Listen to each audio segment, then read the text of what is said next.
Okay, our next structure is going to be Brooks Bouquet. And you can see I've already done a line of Brooks Bouquet right here. So these were named after, I believe, Marguerite Brooks. They're called bouquets because they make these little bundles, so it looks like little bundles of flowers or something like that. So typically this is done, well, traditionally this is done on an open shed. So you'll only be doing this across the top layer of fabric.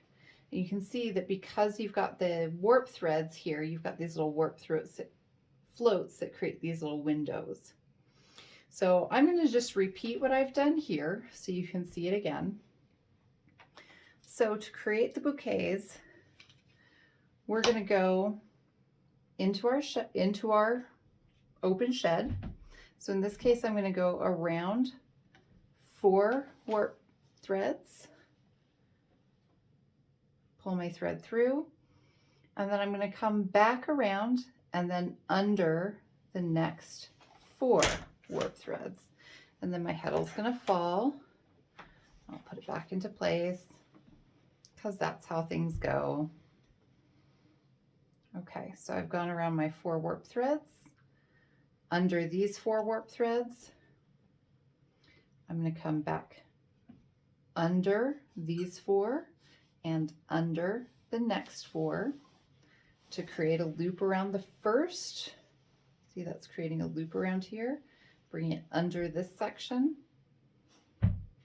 So back under these to finish a loop and under the next 4 to start a loop.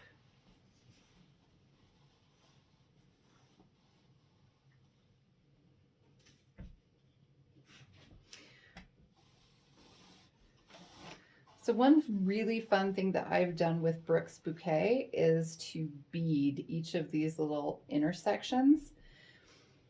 So to do that, what I did was I threaded beads onto my weft thread that was on my shuttle. And as I was weaving other things, I'd kind of scooch them down so that they weren't going through the sheds. But then when I got to these little bouquets, I could slide a bead down so that the bead would be on this loop and I could put it into place right there. There's other things that you can do to decorate these. I've seen threads woven through them. But also I've seen these strategically placed so that they create patterns in the fabric. Again, you don't have to do as many as I'm doing here. This is just for visual impact, but you can see what a cool, light, lacy fabric that's leaving. So again, for things that you want to be open, you know, lacy scarves, anything like that, this is a good way to get openness in your fabric. So when I'm done with that, I'll tap them into place, switch my shed, throw another pick,